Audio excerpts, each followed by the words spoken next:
C'est quoi votre truc? Parlons de Ciné au Palais, qui célèbre son 10e anniversaire au Palais de Rumine à Lausanne, avec un week-end cinématographique.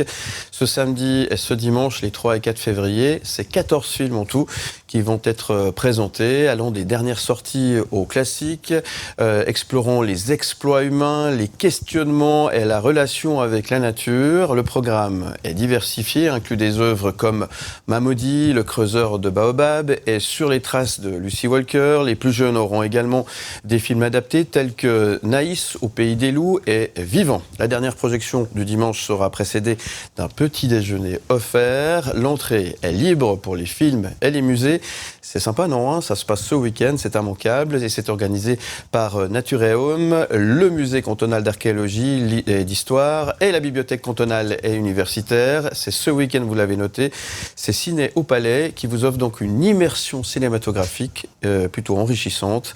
Et on en parle avec Chantal Ebongué. Bonjour. Bonjour. Vous êtes chargée de communication pour Ciné Palais et c'est déjà le 10e anniversaire, déjà 10 éditions pour cet événement. Mais oui.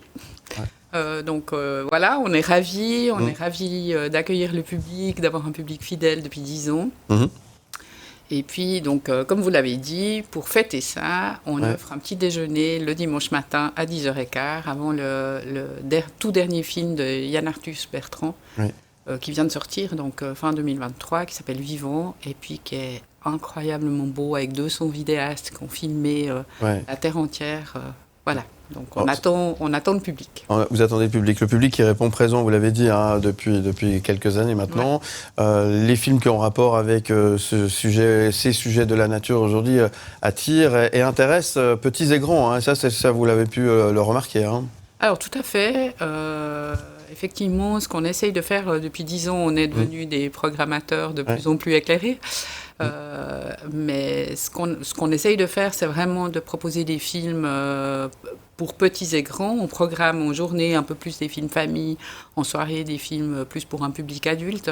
Et puis d'amener des films originaux, c'est tous des documentaires. C'est tous des documentaires en lien avec nos domaines. On est des musées de sciences naturelles et d'histoire, et puis la bibliothèque qui amène plus des thèmes d'actualité ou de société. Tout à fait. Et l'idée, c'est vraiment pour nous de chercher des films très récents ou cultes, de chercher aussi dans les festivals des films qui ont été primés, que les gens n'ont pas l'habitude de voir, de faire un tri trouver des films nature, vous en trouvez partout. Tout à fait. Vous allez sur YouTube, vous allez en trouver plein. Mais nous, de les sélectionner pour qu'ils soient particuliers, puis surtout, on essaye d'inviter toujours le réalisateur ou quelqu'un qui a participé au film, ou un spécialiste, quand on n'arrive pas à avoir le réalisateur, ou la réalisatrice, c'est pas toujours le cas. Mais du coup, ça permet aussi de prolonger pour discuter avec la personne en question. Elle présente son film et puis ensuite le public peut discuter avec. Donc c'est aussi un plus par rapport à aller voir un film sur son écran de téléphone portable. On a des meilleurs écrans plus grands au Palais de Rumine. Voilà, mais justement, c'est ce que j'allais... Alors, il y a deux questions que j'allais vous poser, mais vous avez répondu. Il y a des présentations, mais ça, c'est important, et c'est pas juste le film. Il y a la présentation, la possibilité de discuter peut-être avec les réalisateurs, justement. Donc, ça, c'est effectivement plutôt intéressant. Et puis, j'allais vous demander s'il y a une salle de cinéma à Rumine, et vous avez répondu à la question. Il y en a même deux. Il y en a même deux, donc vous avez de quoi... Il y a de quoi faire, quoi, c'est ça? Oui. Alors, on n'est pas tout à fait... équipés comme au cinéma, mais on a des grands écrans, on a des sonos. Une des deux salles est équipée pour les malentendants aussi, il y a une boucle auditive. Tout le palais est accessible pour les personnes à mobilité réduite. Et effectivement, ce n'est pas tout à fait les conditions du cinéma, mais ça s'en approche. Voilà, et en tout cas, l'attention, elle y est déjà 10 ans donc, pour cet événement. C'est gratuit. C'est gratuit. Ça, c'est gratuit pour les projections et les musées sont aussi gratuits tout le week-end. Voilà, donc c'est l'occasion, pourquoi pas de venir aussi en famille, parce qu'on peut effectivement faire un tour dans les musées et puis se faire une projection avec le petit déjeuner en plus. Vous nous gâtez là, franchement. Mais on espère. Voilà, un beau projet. Ça se fête. Donc pour tous celles et ceux qui désirent venir ce week-end, on peut peut-être rappeler les horaires. Alors, ça commence samedi à 14h jusqu'à 20h. Et puis, dimanche, ça ouvre à 10h. Le premier film est à 11h avec un petit déjeuner offert à 10h15. Et ça se termine aussi vers 20h. Ouais. Il y a 14 films. Le programme est en ligne. Ouais. On donne l'adresse ? cinéaupalais.ch. C'est aussi simple que ça. Absolument. Bon, qu'est-ce qu'on peut vous souhaiter pour le 10e anniversaire, à part un bon anniversaire? Plein succès. Plein succès, et vraiment que le public vienne découvrir ces films et découvrir les musées ou redécouvrir les musées en famille ou seul ou entre amis. Bienvenue.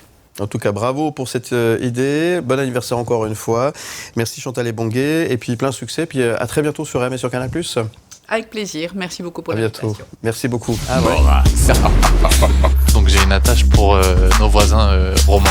On appelle ça l'escroquerie, c'est mon métier. Je suis en bonne compagnie avec ça. Non, mais... Je suis Comor, vendeur de drogue. Il y a Philippe Morax qui arrive dans votre grève. C'est ce... Ça va donner de la peine. Presque me faire oublier qu'il est 7h. L'invité du matin. Et comme promis, on va bien terminer la semaine. On va parler musique, on va parler batterie. Et on est très très content de recevoir sur le plateau ce matin, de si bon matin, Monsieur Serron. Bonjour Serron. Bonjour, merci de me recevoir. Merci à vous d'être là de si bon matin pour nous tenir compagnie quelques instants, pour nous parler bien sûr musique. On va voyager un petit peu dans le temps avec vous. Merci d'être là. Ça va prendre du temps avec moi. Ah oui, écoutez, on prend le temps qu'il faudra, il n'y a pas de souci. En tout cas, bienvenue David Lothar, merci d'être avec nous aussi ce matin. On démarre cette aventure exceptionnelle. C'est vrai qu'il va falloir essayer d'aller vite. On en parlait en off, il nous faudrait presque 2 heures, voire plus, pour parler quand même de cette carrière. La légende quand même déjà, personnellement pour moi, l'amour fusionnel entre un homme et sa batterie, peut-être votre meilleur ami, vous lui pariez même à votre batterie 6, 7, 8 fois, 8 heures par jour en tout cas, plus de 50 ans de carrière. On va en parler avec vous, Serron. Votre première grande expérience, c'est lui.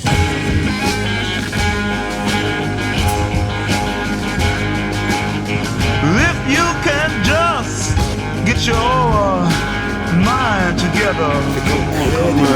Comme mes parents m'ont bien mis dans la tête surtout de pas avoir de mauvaise fréquentation.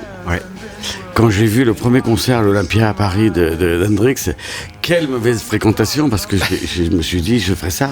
C'est ça que je veux faire. C'est parti de là, en fait. C'était en 67, c'était son premier Olympia. Vous étiez là dans cette salle. Il y avait quoi? J'avais 14-15 ans. Et puis il y avait Carlos Santana aussi, qui vous a beaucoup marqué. C'est ce qui vous a donné envie de faire. On avait envie de démarrer avec ça, avec vous, Marc Serron. L'envie de faire cette musique. Alors oui, Jimi Hendrix, 67, son premier album. Et puis, je parlais Carlos Santana, Barabas aussi. C'est juste, c'est tout ce qui est encore aujourd'hui, tout ce qui a de l'énergie en fait. Alors, ça ne veut pas dire que c'est fort ou quoi que ce soit, mais tout ce qui évoque une énergie et toutes les sonorités, moi, qui me font voyager. C'est ça que j'ai voulu faire. En fin de compte, quand je fais, que ce soit un DJ-set, que ce soit un concert, que ce soit un album, mon chemin que je me trace, c'est d'essayer d'essayer d'imaginer comment les gens vont voyager, de rester dans un univers de son, plus qu'une chanson, même s'il y a des mélodies et qu'il faut avoir tout ça. Et ces groupes comme Hendrix, comme The Cream, comme Santana, comme Chicago, comme Blood, Sweat and Tears, tout ce qui m'a nourri, c'était des ambiances plutôt que des chansons, je veux dire. Alors, c'est pas péjoratif. Non, c'est sûr. On va voyager encore un petit peu dans le temps, si vous permettez, parce que Écueillé, Moya, on ne vous pas dans les cours. Et là, maman a une très bonne idée. Elle vous dit... mais qu'est-ce que je vais faire de toi? Il faut bien que tu trouves quelque chose, mon cher Marc. Et si tu prends sur toi, je t'achète un tambour. Elle a dit tambour. C'était 2, 3, 4 ans avant. J'étais très turbulent et très physique. Et en fin de compte, je me faisais virer 1 fois, 2 fois, 3 fois. Et à un moment donné, on m'a viré de l'école pendant une mise à pied de 8 jours. Et là, ma mère m'a dit, on n'a pas les moyens de te mettre dans une école privée. Comment on fait? Et donc je ne savais pas quoi répondre, et elle a eu l'idée incroyable, elle aurait pu parler de la trompette ou de l'accordéon. Elle me dit, écoute, si tu te tiens bien et tu te concentres bien à tes cours, à la fin d'année, je t'offre une batterie. Quelle idée! À l'instant où elle m'a dit ça, c'était comme si je l'avais déjà eu, la batterie, parce que toutes les musiques que j'entendais, tout le rêve que je me suis bâti, j'écoutais même plus les voix, quoi que ce soit, j'entendais le batteur, ce qu'il faisait et tout. Et donc j'ai été plutôt pas bon élève, mais au moins je me suis tenu. À la fin, c'était au mois de juin, en fin d'année scolaire, elle m'a amené dans le magasin pour me présenter une batterie. Et je me suis assis et le vendeur a dit, mais il a tout compris déjà. Parce que déjà sur les mains, pendant un an... j'avais pas besoin des baguettes, je prenais comment on se détache membre par membre. Oui, c'est une expérience que, encore aujourd'hui, regardez, je vous en parle avec passion, je peux vous tenir 2 heures avec. Papa, il voyait pas ça d'un très très bon œil. Pas du tout, mais vous avez après été dans la coiffure, vous avez eu un diplôme avec mention. Tout à fait. Et là, il était content. Il était content. Il m'a dit, tu vas aller en salon et puis je vais te monter un salon de coiffure à 25 ans. Est-ce qu'il y a ça? Mais c'est pas du tout ce qu'était le deal. Mes parents étaient divorcés, maman a tenu parole, moi aussi, pas toi. Donc je suis parti, j'ai fugué, au beau matin, j'ai cassé la fenêtre et quand j'entendais de la police, je me cachais parce que je me suis dit, mon père va peut-être... Et ça sert aussi d'avoir des parents divorcés parce qu'on dit, Alain, on est chez la maman ou chez le papa. Et il se passe des mois avant qu'ils s'en aperçoivent. Et je faisais pas l'idiot. J'ai commencé le métier, à faire partie de groupes importants, accompagner quelques artistes, partir en gala. Donc, je gagnais ma vie. Et ça a duré un moment où ensuite je vais développer avant vous parce que je sais pas si vous allez aller dans les détails, mais jusqu'à un moment où évidemment je cherchais, à l'époque j'avais 17 ans et demi, et j'avais une copine qui était les premières amours, on peut dire, qui avait une chambre d'étudiants, donc c'était ma piole aussi, et en fin de compte elle se fait engager au Club Med. Et Gilbert Trigano invitait 2 jours avant que ce qu'on appelle les géos partent au club pour qu'avec les familles et les copains. Et Gilbert Trigano, à un moment donné, donc j'accompagne ma copine, s'approche de moi, il me dit oh, il fait la tête lui là, qu'est-ce qu'il y a qui va pas? Je dis maintenant vous me prenez ma copine. Et il me dit pourquoi tu viens pas au Club Med? C'était assez simple à l'époque. Et je lui dis parce que moi je fais de la musique, vous faites pas de musique. Et pourquoi vous mettez pas des groupes? Et il me dit, c'est-à-dire? Donc je lui dis comme ça, par l'instinct, je lui fais, si vous montez dans des 20 villages, 20 groupes, moi je me verrais bien les former, on fait un répertoire, on engage 20 bassistes, 20 claviers, bref, on construit le truc. Il lève le bras, il appelle un mec dans la salle qui me présente. Je vous la fais très courte, le lendemain, c'est bien d'accord, je l'ai fait, je suis resté 1 an et demi. Au Club Med en étant chef orchestre, un peu, c'est moi qui formais les groupes, qui les envoyais. Et pendant cette année et demie, j'ai sélectionné les meilleurs musiciens que j'ai trouvés de la place. Et c'est avec ça que j'ai formé le groupe Congas et tout est parti là. Et justement, on va arriver, parce que je l'ai dit, plus de 50 ans de carrière. Et tout part de là, on est en 1972.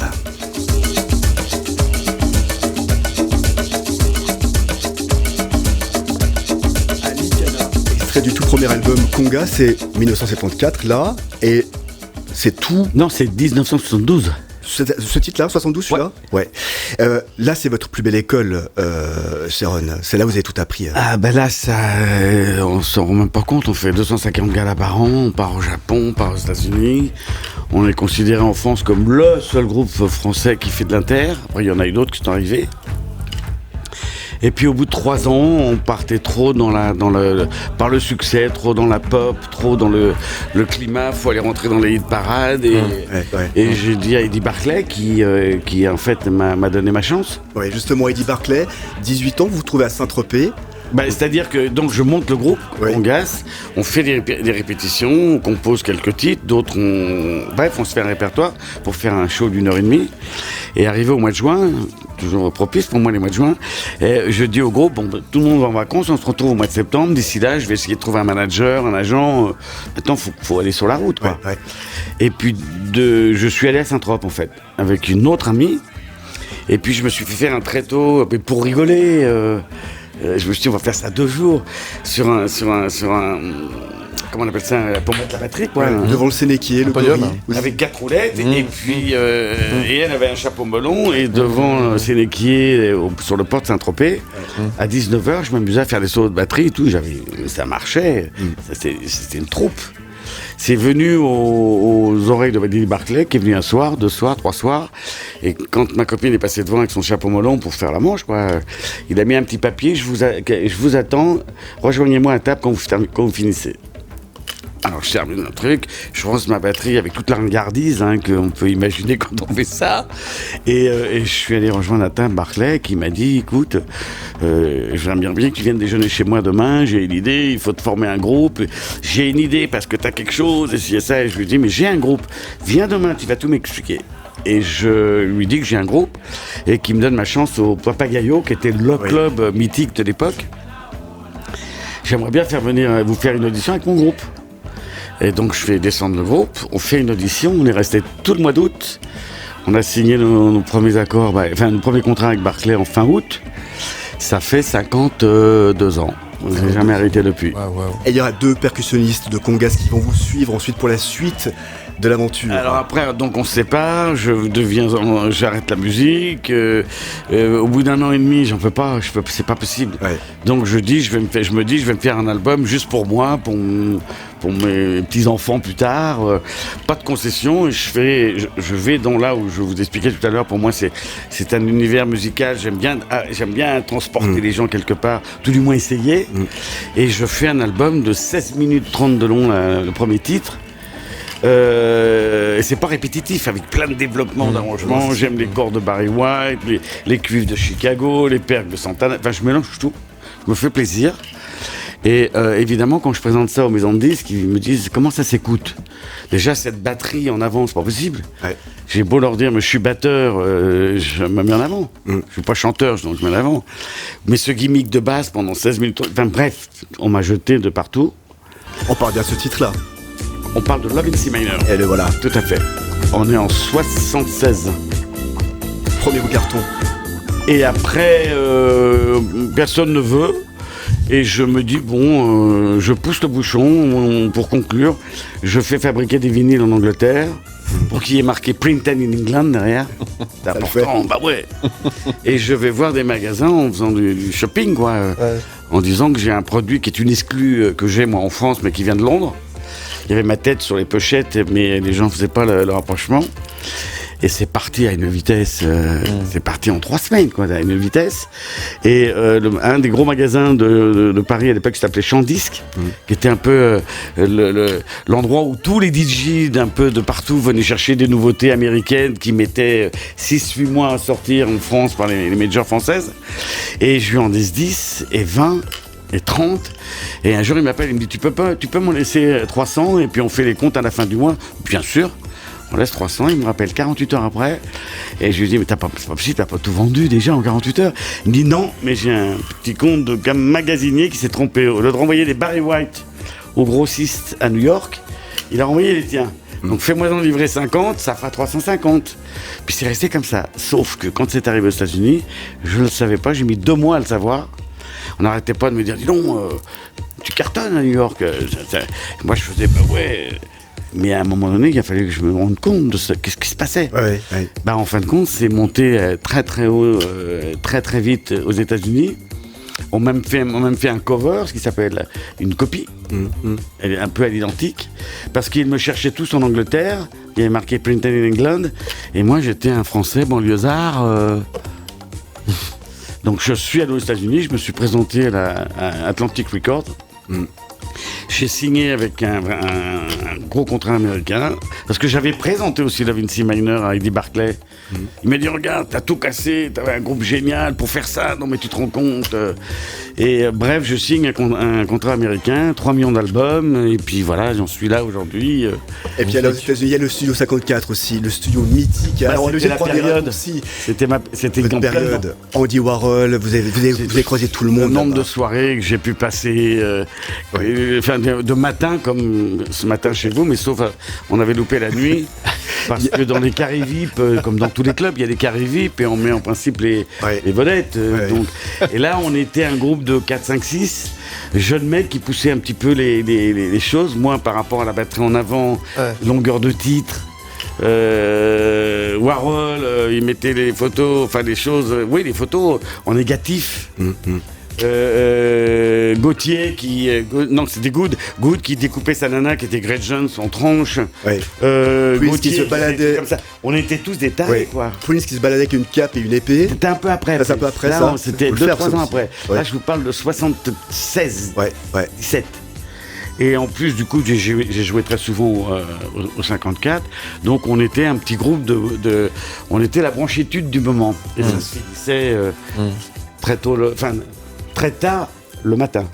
C'est une période où il y avait justement la guitare de Nile Rodgers, il y avait la grosse basse de Giorgio Moroder, et puis votre pied de rythmique, vous, Sharon. Ce sont les premiers ingrédients. Ce sont les Américains, ils n'ont pas tort. Point de vue des Américains, discours en tout cas. Là, on part sur 11 minutes 30, un poil plus court ce titre, et il a été réalisé en une après-midi. C'est celui-ci.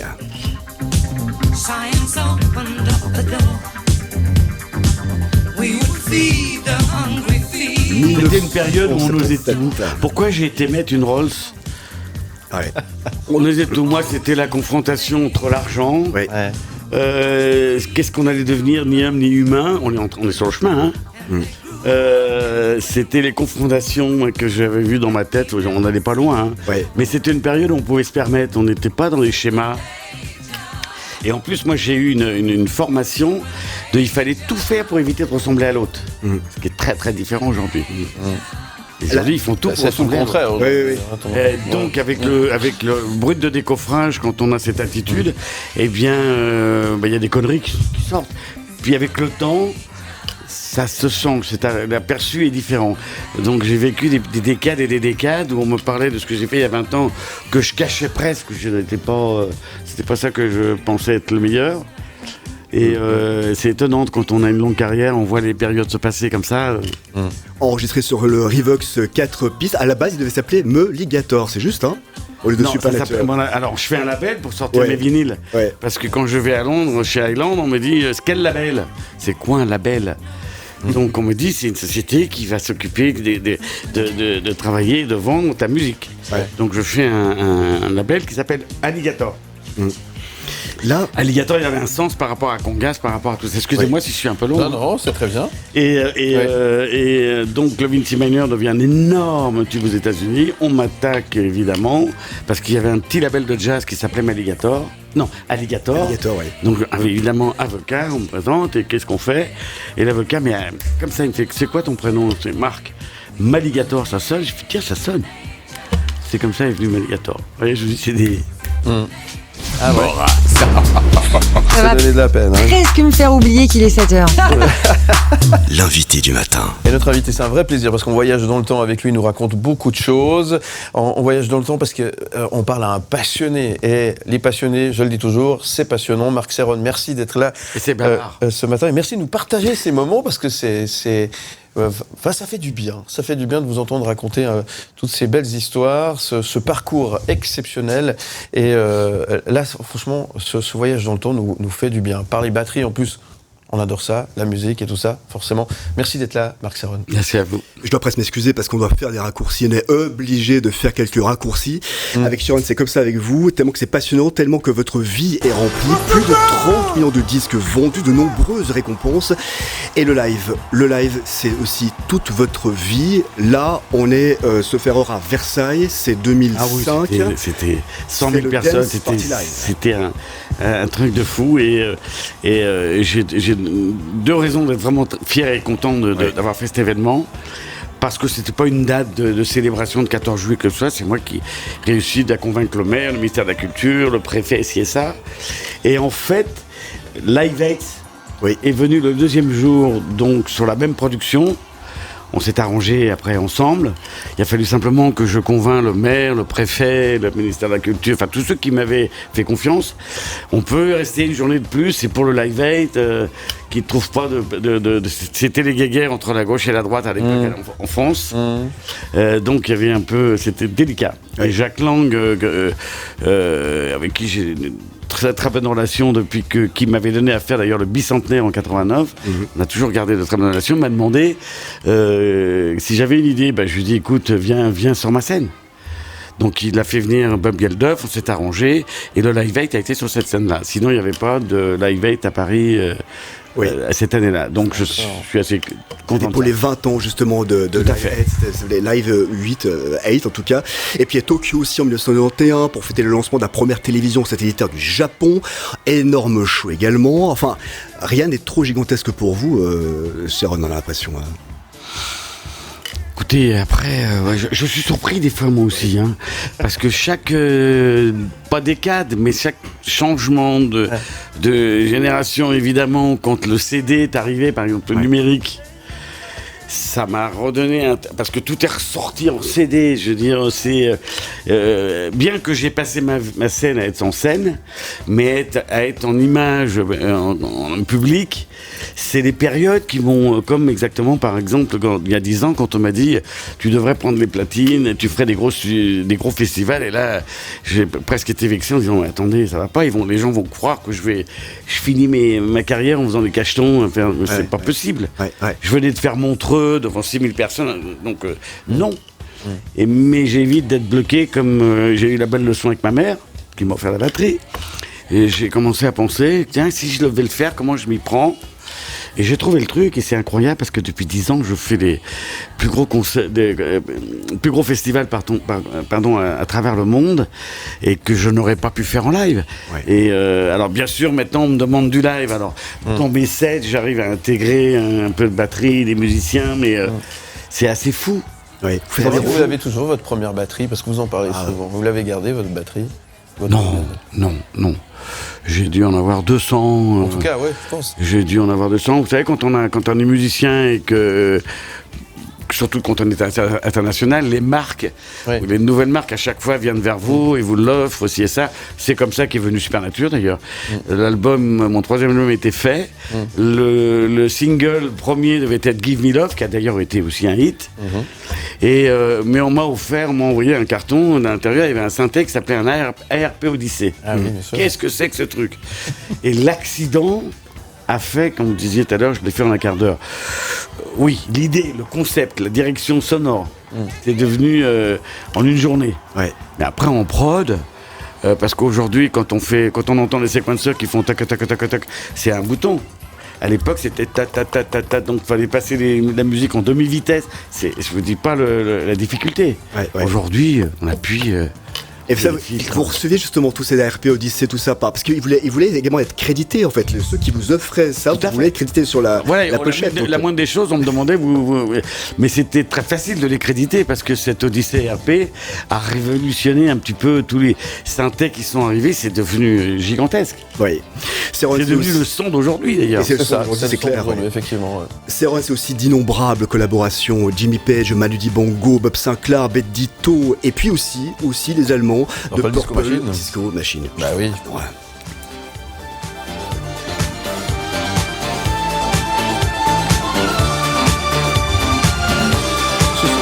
Il traverse les générations quand même. Il est toujours là. Même s'il il revient quand même. J'ai jamais eu de plomb. J'ai eu beaucoup d'opportunités. Et j'essaie d'être à la hauteur. Ouais, c'est ça. Et toujours. Et j'essaie d'être à la hauteur, comme... alors, il y a des principes pour adapter ça. Par exemple, on me dit souvent que ce soit un DJ set petit ou devant un festival où on sait qu'il y a 30 000 personnes qui vont être là, qui vont reprendre Give Me Love et ici et ça. C'est pareil, j'ai le track tout le temps. Et je dis, et toute mon équipe pourrait vous le confirmer, à chaque fois je dis, bon, c'est la fin, ça va s'arrêter là bientôt, là on y va, quoi. Et j'ai un track fou, et le jour où j'ai plus ce track, j'arrête. Vous arrêtez. La jeune génération, vous êtes encore loin d'arrêter, j'ai l'impression, en tout cas. La jeune génération, c'est eux qui vous demandent de venir de travailler avec vous, finalement. Hein. Ils ont envie de... J'oserais pas, moi, d'appeler XY, faire, bien sûr. Ils sont là. Et puis, vous êtes reconnaissant aussi. J'ai pu voir dans des interviews, reconnaissant envers eux. Je se passe, par exemple, Purple Disco Machine, quand Tino, il s'appelle, quand il est venu à moi, il m'a demandé l'autorisation d'un sample, parce qu'on autorise ou pas. Et donc, j'ai demandé d'écouter. J'ai écouté, j'ai fait, tiens, pas mal. C'était un pont d'un titre qui s'appelait God to Have, que j'ai fait avec un de mes bons collaborateurs, Don Ray, qui nous a quittés d'ailleurs, où il a été chercher ce truc. Et je lui ai répondu, non seulement je t'ai dit oui, mais moi j'ai toutes les pistes séparées.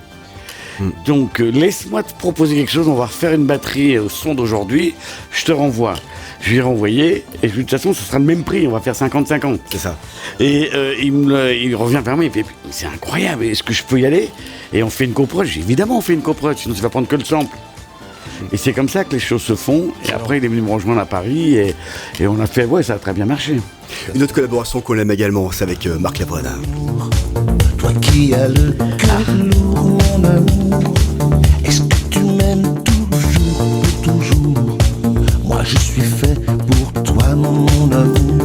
Lovebox, Marc Lavoine, ça c'était en septembre 2023, on adore ce titre sur M. Et moi j'adore ce mec. C'est génial aussi. Alors lui c'est pas forcément la jeune génération, mais il est là, il vous suit aussi. Aujourd'hui on travaille différemment, Céron, l'industrie musicale elle a quand même bien changé, on est à 70 000 titres par jour en streaming, 70 000, le vendredi c'est 120 000, hein. On fait le calcul, par rapport à les débuts on parlait de 73, elle a changé radicalement. Complètement. Ouais. Complètement. Et il y a toujours des retours un petit peu.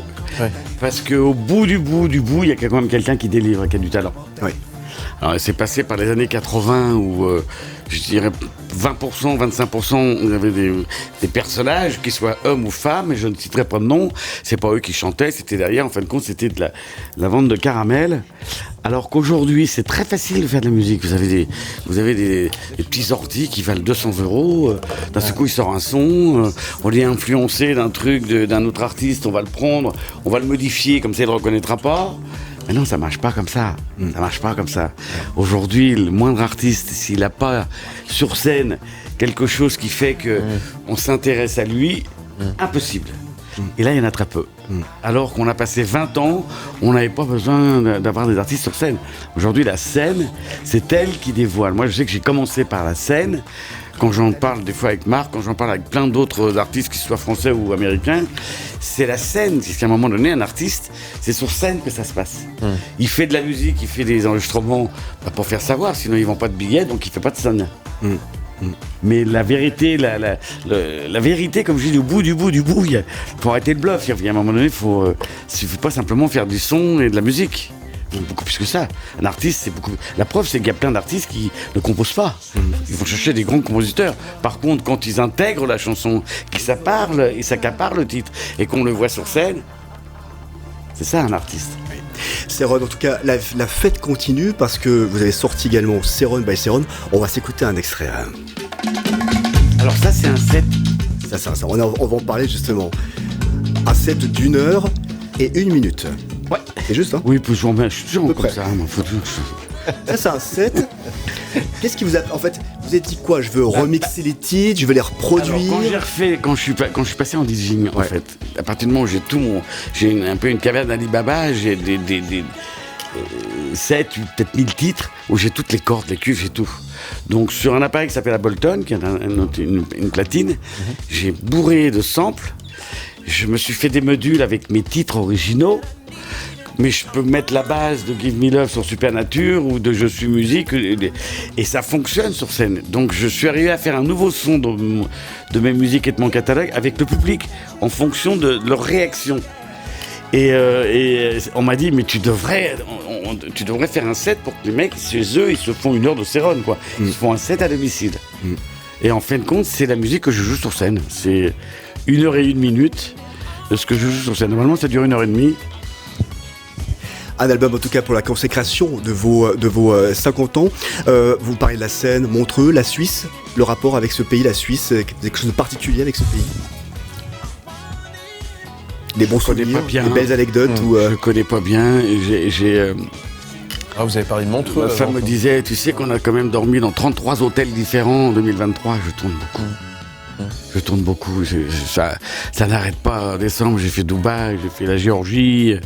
Et la récompense, j'ai fait un concert symphonique à Nice le 3 novembre dernier. On était 50 sur scène. En fait, tout mon catalogue, il y a toujours plein de cordes, plein de cuivres. On l'a fait en live, ça a été un magnifique succès. Du coup, ça m'a déclenché une nouvelle tournée qui est en train de se mettre en place. Donc on est encore parti de 3 ans en symphonique, à l'opposé du DJ. Céron by Céron, disponible évidemment partout, également en double vinyle, ça je vous le recommande. On vous suit bien sûr sur les réseaux sociaux et puis sur céron.net. Qu'est-ce qu'on fait? On prend rendez-vous pour les 60 ans? Moi j'ai à la limite on prend l'agenda puis on se fait rendez-vous pour les 60 ans de carrière. Et on prévoit 2 heures d'émission alors. Je me permettrai pas, j'ai pas cette ambition-là. Non. Moi j'ai l'ambition de vivre bien heureux et d'être au top de aujourd'hui. Ouais. Hier c'était hier, j'en profite un peu, ça ouvre des portes évidemment, mais je cherche pas non plus à les défoncer, je suis vraiment un peu la feuille qui se laisse porter. Et aujourd'hui, c'est aujourd'hui. Quand j'entendais que j'étais gosse, quand on sera vieux et qu'on mourra, on ira au paradis. Et, moi, j'avais des parents qui me disaient, t'es au paradis aujourd'hui. Chaque matin, quand tu te réveilles, merci. J'ai gardé ça et c'est ce que j'inculque aussi à mes enfants, ce que j'essaye. Mais c'est aujourd'hui le paradis, c'est pas demain. Merci pour dormir longtemps demain. On va bien dormir. Merci pour cette passion, Siron. Cet héritage. Merci Siron. En tout cas. Merci à vous, c'est gentil. Et on espère à très très bientôt. Et encore une fois, merci d'être venu nous trouver ce matin sur M et sur Canal+. C'est un plaisir. Vive la batterie et vive la musique. Absolument. À bientôt. Au revoir.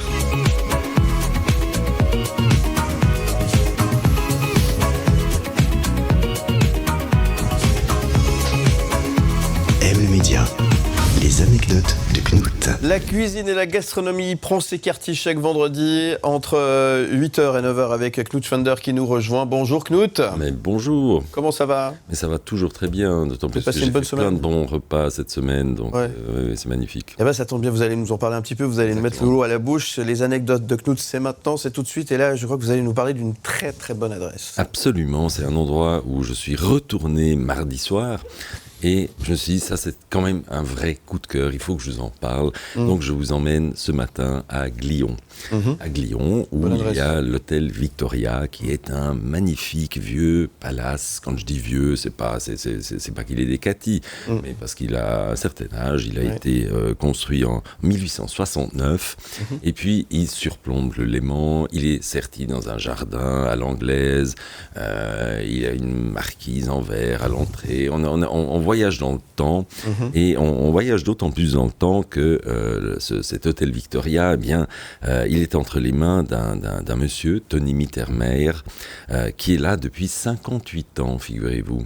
Wow. Et maintenant, depuis une année, il a remis à son fils, qui, alors c'est vraiment son fils, puisque c'est Antoine Mittermeier, on a Tony d'abord et Antoine après, et qui continue à faire vivre cet endroit. C'est un relais château, c'est luxueux, il y a une piscine dans le jardin, et ce que je trouve fantastique, c'est que quand on entre, on entre dans un décor de roman.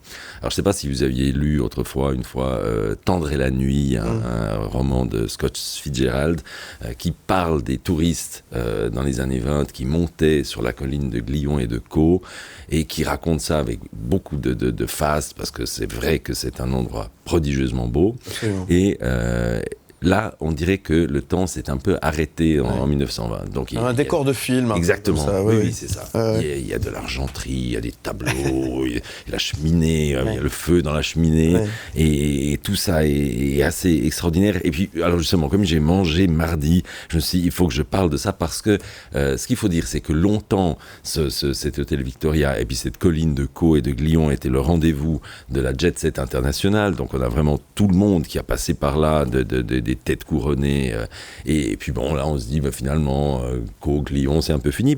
Pas du tout, parce qu'un mardi soir de janvier, j'ai quand même croisé dans la salle à manger de l'hôtel Victoria, à deux tables différentes, je précise, il y avait Pierre Gagnère d'un côté et il y avait Paolo Basso de l'autre. Alors Pierre Gagnère, qui est donc comme un des chefs emblématiques du moment, je veux dire, Paris, Londres, partout, c'est juste incroyable. C'est un grand monsieur de la gastronomie.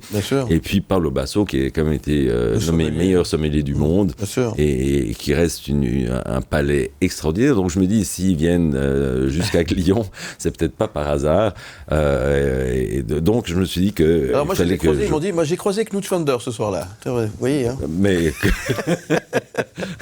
Alors ça, je n'y attendais pas, mais c'était donc ça le coup de cœur de ce matin.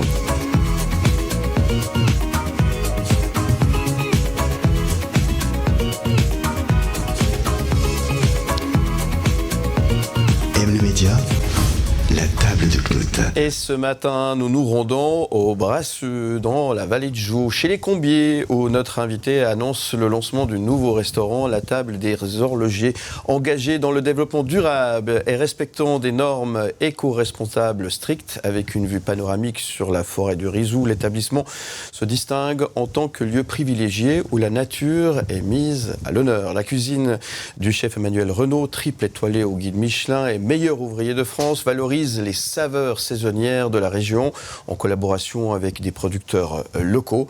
Pour en discuter, pour en parler, pour vous faire envie de découvrir cet endroit ce matin, nous accueillons André Cheminade autour de la table de Knut, André Cheminade, directeur de l'Hôtel des Horlogers. Bonjour et bienvenue.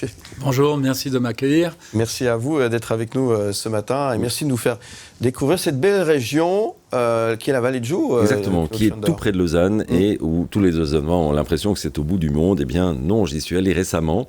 Ce n'est pas au bout du monde. On arrive jusqu'à la vallée de Joux, on arrive jusqu'à ce magnifique hôtel des Horlogers. On est accueilli merveilleusement bien par un personnel. C'est quand même un peu le palace sur les hauteurs là-bas. Il faut dire que André Cheminade, vous avez un lourd passé dans les palaces. Racontez-nous en 2 mots votre parcours. Il y a eu le Richemont à Genève, il y a eu le Beau Rivage, vous avez aussi voyagé en Patagonie, en Russie. Enfin, racontez-nous en 2 mots votre carrière. Alors, avec grand plaisir. J'étais jeune. À l'époque, en Patagonie, il n'y avait pas les stages de découverte que nous avons ici en Suisse. Et donc, mon père m'avait encouragé à faire des stages à 15 ans. Parce que vous êtes argentin, donc. Je suis argentin et mon père était le consul français en Patagonie, d'où la connaissance. Je ne maîtrise pas la langue, mais la connaissance du français. Et donc, il m'a encouragé à faire un mois de découverte. D'accord. Et c'était déterminant. Mais ça, ce n'était pas encore dans un palace à ce moment-là. C'était un 5 étoiles qui s'appelait par hasard le Edelweiss. Il appartenait à des Tessinois qui s'étaient installés en Patagonie. Donc, c'était D'accord, ça, c'était le premier contact avec la grande hôtellerie comme ça, extraordinaire. Et puis ensuite, donc, de la Suisse, du coup. Oui, effectivement, c'est ça. Il y a imaginé. Les prémices, exactement. Ouais. C'est ça. Mais par contre, ils arrivent jusqu'à la vallée de Joux, jusqu'au Brassus, où l'hôtel des Horlogers a ouvert, c'était il y a quoi, 3 ans ? En fait, c'était juin 2022. Ah oui, donc c'est même... Oui, c'est plus récent. Il y a 1 an et demi, c'est déjà écoulé. Et oui, c'est un très beau lieu où je me sens un peu dans les mêmes... décor de la Patagonie où j'ai grandi, donc je me sens chez moi, j'ai pas peur du froid, et on a le lac, on a Il faisait quelle température ce matin ? Ce matin, -2. -2, d'accord. Oui, je suis arrivé ici, il faisait... Ça m'a pris 40 minutes. En 40 minutes, on passe de -2 à 5. Oui, exactement. C'est ça. Et on passe par des paysages les uns plus beaux que les autres, parce que vous partez d'un endroit magnifique et vous arrivez dans un autre endroit magnifique dans l'arc lémanique. Parlons un tout petit peu justement de l'écrin de verdure qui entoure cet hôtel des Horlogers, qui est donc parlons d'abord de l'architecture de cet hôtel des Horlogers, qui n'est pas du tout habituel. Disons, c'est quand même un bâtiment très singulier. Oui, tout commence avec le premier hôtel qui a été ouvert en 1857 était déjà un hôtel. Et depuis, il a évolué, il a changé de propriétaire. Figurez-moi que j'ai dormi là avec l'armée. Avant, oui. Avec l'armée. Oui, exactement. Donc, il y a de l'histoire dans le lieu. Par contre, il avait été entièrement reconstruit en 1984, ce qui fait que quand Audemars Piguet, qui est le seul propriétaire de l'hôtel, il faut dire qu'il y a l'usine juste à côté. Ah oui, c'est ça, et le musée. Porte à porte avec le musée atelier Audemars Piguet, avec une partie de la manufacture. Et donc, quand ils ont acheté, ils ont voulu... Ils ont pris le temps, premièrement, mais ils ont vite vu qu'un hôtel des années 80 n'était pas du tout un hôtel éco-responsable. Et la durabilité n'était pas une priorité. Ils ont dit non, nous on veut les horlogers, après travailler depuis très tôt le matin, un peu comme vous, ils aiment aller dans la forêt, ils profitent de toute la nature qui les entoure. Et donc, ils ont un grand respect et ils voulaient que l'hôtel soit le plus durable possible. Donc, tout est fait après plusieurs années. En fait, ce que Bjarke a réussi, c'est à intégrer le bâtiment avec la nature qui existait déjà. Donc, il a utilisé la pente de la vallée pour faire un zigzag, ce qui donne plusieurs choses. La première, c'est que les 50 chambres regardent vers la rivière de l'Orne. La deuxième, c'est que ça éloigne le bruit du passage de la route de France. Exactement, qu'on ne perçoit absolument pas. On n'entend rien. Et puis après, chaque étape, comme c'est un zigzag, les étages avancent en suivant la pente, ce qui fait qu'une chambre n'est pas sur l'autre, elle est décalée. Oui. Ce qui fait que si on a une famille qui a des enfants qui font la fête, on les entend.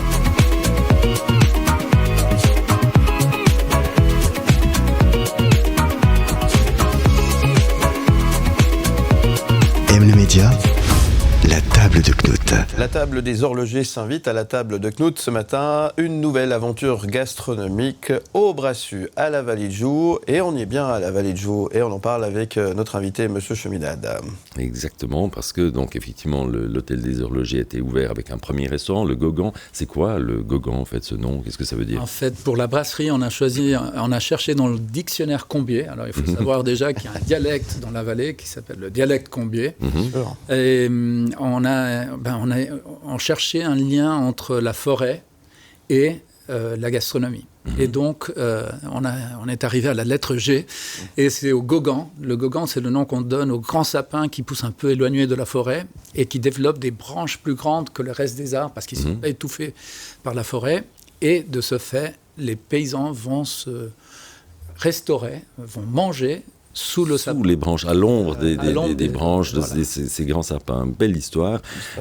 Donc effectivement, pour que ceux qui mangent au Gogan, qui ne sont pas tous des paysans qui ont travaillé tout le matin, mais enfin ça fait rien, ils ont quand même envie de bien manger, passent un bon moment. Vous avez pris comme consultant un chef, on l'a dit avant, remarquable, c'est Emmanuel Renaud, qui est donc le chef de Megève, connu pour ses 19,5 points et ses 3 étoiles. Comment ça s'est passé, cette collaboration? Cette collaboration, elle est venue naturellement, puisque lui était déjà...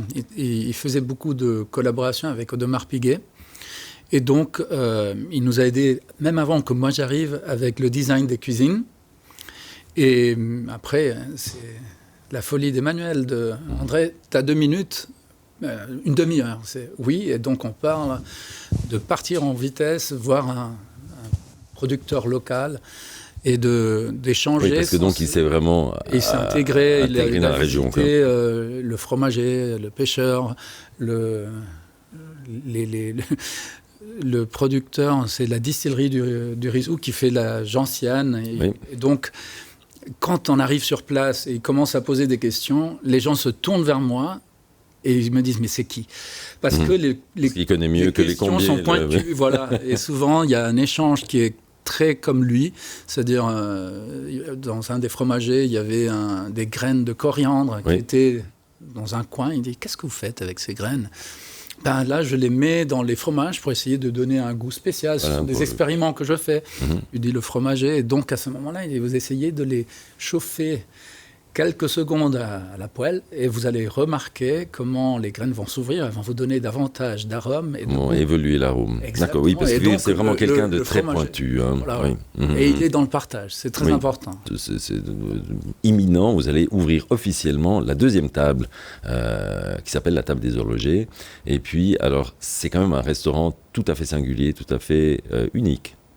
Oui, on a fait un travail de plusieurs mois, presque, je dirais, 1 année et demie, pour arriver à atteindre c'est le projet, le concept qu'on souhaitait, d'être immersif dans la forêt du Rizou et de pouvoir, justement, avec Emmanuel et Alessandro. Alessandro qui est donc le chef sur place. Exactement. Effectivement, Emmanuel Renaud n'est pas là. Bien sûr, il ne peut pas être à Megève. Et c'est la même altitude, mais ça permet quand même pas... Il n'y a pas de pont entre les deux. Mais sur place, vous avez un autre talent, c'est justement Alessandro. Exactement. Alessandro, tous les deux, ils ont pris la base des plats que l'on retrouve à Megève. Oui. Il faut parler d'Emmanuel, il faut parler de cuisine de montagne. C'est le 0 km, c'est le hyper local. Et Alessandro, qui partageait aussi ces mêmes valeurs, ils se sont retrouvés et ils se sont très bien entendus. 2 mots peut-être sur Alessandro Canata. Il est d'origine romain, avec le bon côté des Romains. Il faut le dire. Oui, on en parle toujours parfois des autres, du côté moins bon, mais là, on a tout le bon côté. Et il a fait des parcours incroyables aussi, qui lui ont permis de voyager dans le monde entier, d'apprendre les différentes techniques, et il maîtrise la cuisine, j'aurais dit, de l'italienne à la française, en passant par l'asiatique. Et donc, la montagnarde. Et justement, il se retrouve à nouveau dans la montagne. Le pain que vous avez autour de vous, parce que vous avez apporté des viennoiseries et du pain, ça, c'est des pains que vous fabriquez maison? Tout est fait maison. Quand on parle de tout fait maison, ça veut dire le pain, les pains au chocolat, les croissants. On travaille à nouveau. Le beurre, c'est celui de M. Hauser. Les fromages, c'est la laiterie du Brassus et aussi de M. Pité qui continue à faire ses factures à la main. Donc, en remerciant à chaque fois dans les factures, merci d'avoir acheté mon fromage. Donc, écrit à la main. Écrit à la main. Oui, ça, c'est bienvenu dans la vallée. Oui, ça, c'est magnifique. Et justement, ces pains, ça, vous venez de commencer finalement à les faire maison. Hein. Ah oui, on a Aurélien, c'est notre boulanger, il travaille la nuit. Donc, c'est notre hibou à nous. Et il travaille toute la nuit. Et puis, le matin, on bénéficie de sa magie. Et cette magie, on la retrouve à table au Gauguin et à la table des horlogers. Table des horlogers où on entre donc dans un univers très à part. Parce que si l'hôtel est ouvert sur la vallée, la table des horlogers, elle, c'est un écrin fermé, en fait, avec une seule table. Et un décor qui est, je crois, amené à évoluer au fil des mois. Oui, au fil des saisons, exactement. Oui, exactement. Donc on se retrouve, c'est vraiment comme si on était au milieu de la forêt. Donc on a une décoration qui est faite avec des arbres, avec les branches, les feuilles. C'est très confortable, c'est très luxueux, mais c'est immersif. J'ai adoré être en chaussettes sur ces copeaux de bois et cette mousse. J'ai trouvé ça très bien. Justement, l'objectif est le moment où alors c'est le choix du client, toujours. Mais quand le client souhaite se déchausser et essayer de marcher sur la mousse et le sous-bois, ces copeaux de bois ramènent les arômes de la forêt et vraiment on se sent, là on est visuellement, olfactivement et dans les sens, on marche dans la forêt.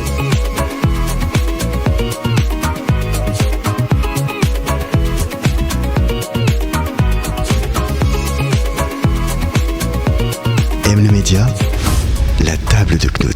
André Chemidan, notre invité ce matin, nous dévoile les secrets de la table des horlogers et de cet endroit magique, on l'a dit, du côté du Brassus, du côté de la Vallée de Joux, chez Les Combiers. Dernier tour de table avec notre invité. Et puis, une musique, une chanson que vous avez choisie. Il s'agit de ce titre-là.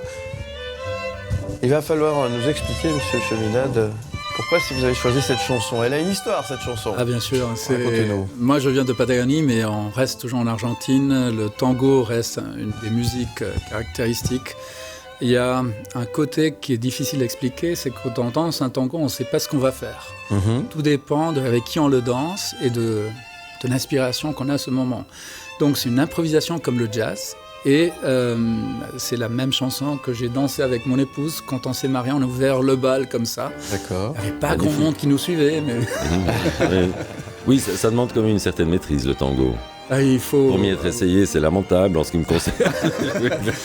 Et c'est la chanson d'un film aussi avec qui Al Pacino a pris l'Oscar justement pour cette scène-là, où il danse cette chanson-là qui s'appelle Por una cabeza, pour une tête. C'est vraiment très très beau. À part ça, moi j'en ai la chair de poule, je trouve ça magnifique. L'Argentine est une destination extraordinaire, gastronomiquement aussi d'ailleurs. Et donc merci de nous faire partager des émotions. Exactement. Voyage avec vous, c'est fantastique. Et un voyage à la Vallée de Joux. Exactement, voyage à la Vallée de Joux où il se passe des choses étranges parce que justement on a Emmanuel Renaud qui n'est donc bien sûr pas sur place tous les jours, mais qui accueille les autres en fait. Racontez-nous ça. On a la chance d'avoir une communication en permanence avec lui et donc de ce fait, là on dévoile tout, il n'y a plus de secrets. Alors nous, on doit tout vous raconter. Ah oui, c'est ça, on est là pour dévoiler les secrets. Le message d'accueil quand les clients arrivent, ils sont accueillis par le chef Renaud lui-même qui enregistre un message personnalisé en utilisant les prénoms des convives. Donc, à nouveau, ça c'est un geste, même s'il n'est pas là, il est là. Exactement. Et j'ai trouvé ça finalement assez extraordinaire. C'est très élégant, on a quelque chose et d'unique, surtout, donc ça c'est très bien.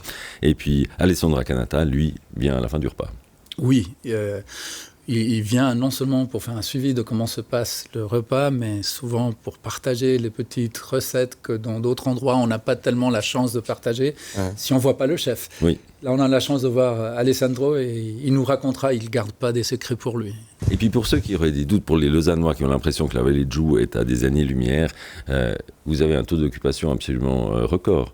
Alors, ça dépend des jours. Oui. Nous sommes à entre 50 et 60% de taux d'occupation. Donc, pour la vallée, c'est une nouvelle. Oui. Exactement. Et puis même, disons, si on prend l'arc lémanique, disons, beaucoup d'hôtels n'ont pas ce taux d'occupation. Et vous êtes tout neuf. Donc, et vous n'êtes pas là où tout le monde vous attend. On essaie de vous donner des raisons pour venir. Absolument. Alors écoutez, je pense qu'il y a d'excellentes raisons d'y aller. On l'a dit, pour l'architecture, pour la démarche et pour la gastronomie. Oui. Et pour les montres aussi. Et bien sûr. Pour les montres aussi, bien sûr. Évidemment, pas de souci. En tout cas, merci beaucoup, André Chamilia, d'être venu ce matin. C'était un vrai plaisir. Vous nous avez fait bien envie de venir redécouvrir cette belle région qu'est la vallée de Joux et cet endroit magnifique qu'est l'hôtel des horlogers, le restaurant des horlogers, évidemment. Exactement. Avec son décor qui change. Est-ce que vous savez déjà comment sera le décor de printemps ? Oui, on a vu ça cette semaine. D'accord. Un indice ? Ça continue à être des branches. Vous êtes toujours dans la forêt. Avec des fleurs, peut-être. Exactement. On ne peut rien vous cacher. Merci énormément à vous. Merci beaucoup. M Media.